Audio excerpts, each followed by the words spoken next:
It's going, Dusty Bogan here. We're all with all the potheads. Look at them. I swear they had a joint buzzing going before. Dusty says no, he doesn't smoke. So whatever, just stick to the beers. But it's all good. We're here for our mates, some Liberal Democrats. How you going, you legend? How's it going, Another proud boy. Sure am. How you going, mate? Yeah, sick. How's the adventure? Enjoying the weed rally? Yeah, sure am, man. I mean, I don't smoke weed personally, but you know, no reason why it shouldn't be illegal. So yeah, might as well come along. I guess Proud Boys a bit more libertarian, aren't we, on these issues? So though I don't smoke pot either, I did when I was a teenager, like everyone does. But yeah, fair. And people should have I guess, you know what, the less government, the better. That's kind of our philosophy. A lot of other countries are legalising it, so I don't see why Australia can't either. I mean, there's more deaths from alcohol than everything else anyway. I mean, I don't know of anyone who's killed anyone over weed, so, you know. You can get a bit out. I can get a bit out of control in the grog, even being a bit placid dude. You know what I mean? Me too, bro. Yeah. Me too. And then with the weed, you wouldn't hurt a fly. That's it, man. The last time I did it, I was like, it triggered my anxiety, so I was in a huddled mess for about 4 hours on the ground shaking. So ever since that, I don't touch it. It doesn't agree with some people. I'm the same. I smoked it in Amsterdam, and last time I smoked it was probably 7 years ago, and the guy went to the shop. He was so high I could barely buy the weed off him. I was like, well, I'll just take these joints. And then I smoked this joint, and I was like, I went straight to the fridge and started slamming beers. I'm like, oh, I feel way better. The weed was not agreeing with me. Oh, dude, rough as. When I was in Amsterdam as well, I smoked and then went to a sex show. I was like melting into my seat. I just couldn't like sit up straight or anything. My missus at the time, she did it too, but she had a brownie, so I didn't hit her until 2 hours later. And we were sitting in our room. We had like a Pink Floyd mirror on the wall, and she was sitting there thinking, she's like, Jordan, what's that knocking noise? What the fuck are you talking about? She's like, that knocking noise, can't you hear it? And it's like Russian step music. I'm like, what the fuck? So I walk over to the wall and step bloody not another brick in the wall mirror on thing. I'm like, you fucking idiot. But anyway, yeah. Good times there though. It's the only place I smoke weed and beans semi-okay. Here though, nah. Well, maybe they could legalise it here and we could have a bit of do what they're doing. Yeah, that's it, man. That'd be great. Yeah. Maybe one day, eh? I mean, that's why we're all here, isn't it? Guess so. Support the Liberal Democrats. They're a bit more libertarian, so back them. I wanted to speak to these Pirate Party people. Apparently, they're joint the Pirate Party. I've seen them on the ballot sometimes. Have you heard of the Pirate Party? No, it's actually the first I've seen of them. Yeah. We'll have to have a yarn with them and see what they're all about. See what brother Dan, how you going? Hey, g'day Ben, how are you, mate? It's been a while since I've seen you. It's been a bit. So here to support the Liberal Democrats? Yeah, that's right. These guys are amongst a number of parties that we share a lot of similar values and beliefs with. And for them to host something like this, we're here to support them. And look, we want to legalise it. We want to see responsible legalised use. Let us as individuals decide what is responsible, where we can be productive in our own lives, our work, our personal lives, and we can still enjoy things like this recreationally that are not synthetic, they're not highly addictive, and they're not something that are just there to destroy your life. Something like, say, methamphetamine or ice, which is just there to get people addicted, create a toxic business model, and ruin people's lives. This is something completely different. That's what I always thought. Like, as a teenager, we would buy weed. I haven't smoked weed for ages, but we used to buy weed off the drug dealer, and it was like 20 mates. Next minute, he sold ecstasy, and a few people took that. And then I think it was like a year later, he was sold speed, and it just got worse and worse, because if you're buying weed from a drug dealer, it definitely becomes a gateway drug. And if you legalise it, at least you could buy it from a shop or grow it yourself without the having the connection with the drug dealer who's going to push harder and harder drugs on you. Well, yeah, that's another thing. If you've got the ability to, say, grow it yourself or source it from a greater number of sources that don't necessarily enter into more illicit substances, then that can only be a good thing. I mean, the idea that also that marijuana is a gateway is usually because of who it can be sold by or who it is sold by virtue of it being illegal. So if we can broaden that base, then make it legal, then it can only serve as a good thing. And you can't have more weed than there already is on the streets anyway. Like, there's weed everywhere pretty much.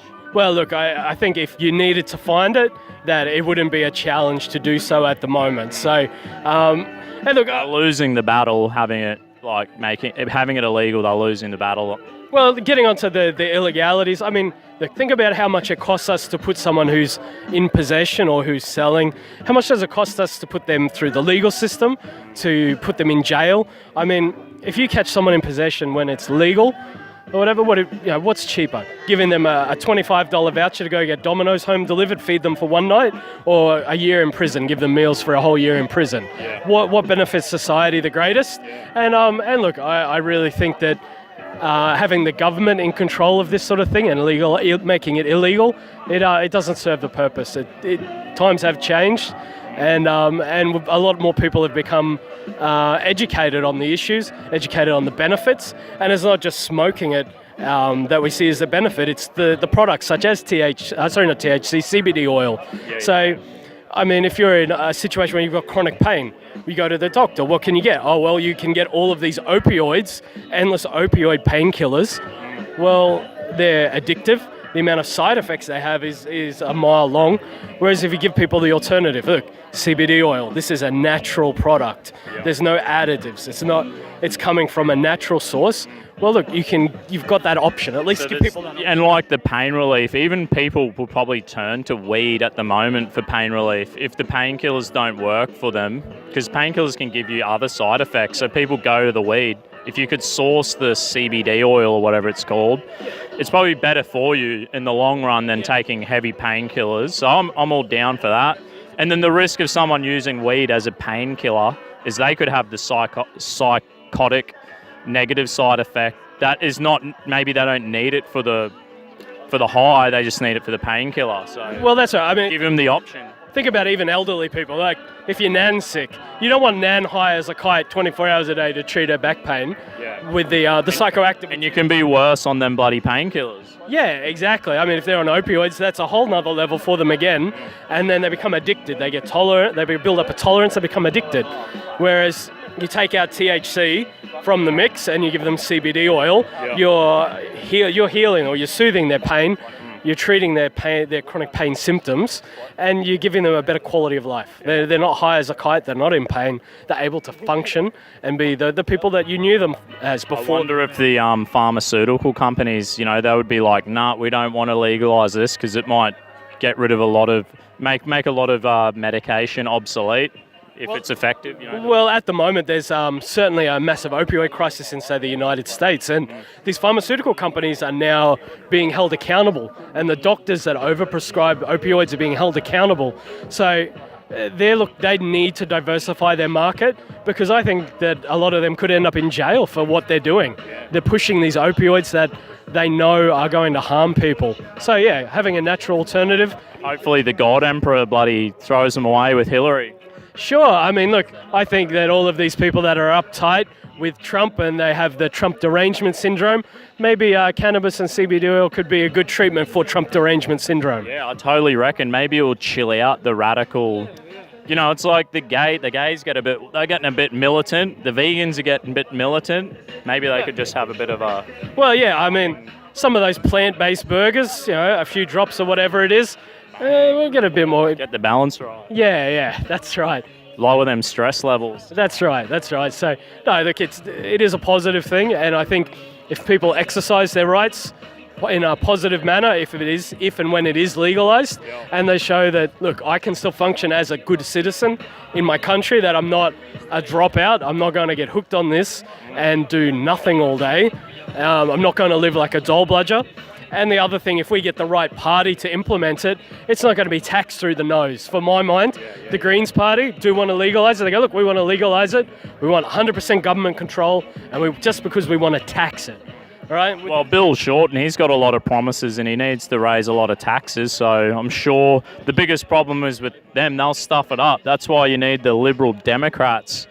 They'll do a better job at legalisation and the taxation of the whole process. That's right, the LDP. And look, I'm actually really interested to talk to these guys at the Pirate Party. Never met a real life pirate yet. But yeah, look, the LDP, the fact that they would legalise it, not tax it, and give everyone the personal freedoms to manage what it is that they consume. We're adults, so we can act like adults if we're given the freedoms to do so. And I agree with the LDP have some good things on like self-defense laws and that. So, maybe the weed stuff, I'm not really concerned about it, but I'll still back the Liberal Democrats up because they've got some good policies on other areas I agree with. So whatever, eh? And so what do you reckon, man? People want to become Proud Boys? Go to Telegram vetting page. We'll put the link below this video. Yep. Guys, if you're interested in becoming a Proud Boy, whether it's in Queensland or another state in Australia or worldwide, check out the link below to our Telegram vetting page. Have a chat with us. We'll have a chat with you. Make sure you're legit. If you come in there to just have a go at us, like, we'll have a chat with you, but we'll keep it brief. But look, we really just want some good quality people that share our beliefs, share our tenets, share our values, and support the LDP and support your local Proud Boys. So any race, any religion, no Nazis, no communists. We just want to have beers and good times with good, reasonable, decent people. That's pretty much the gist, isn't it? Yep, that's right. And it's just starting to kick off now. Bloody oath, we're back. All right. Cheers, mate. Thank you.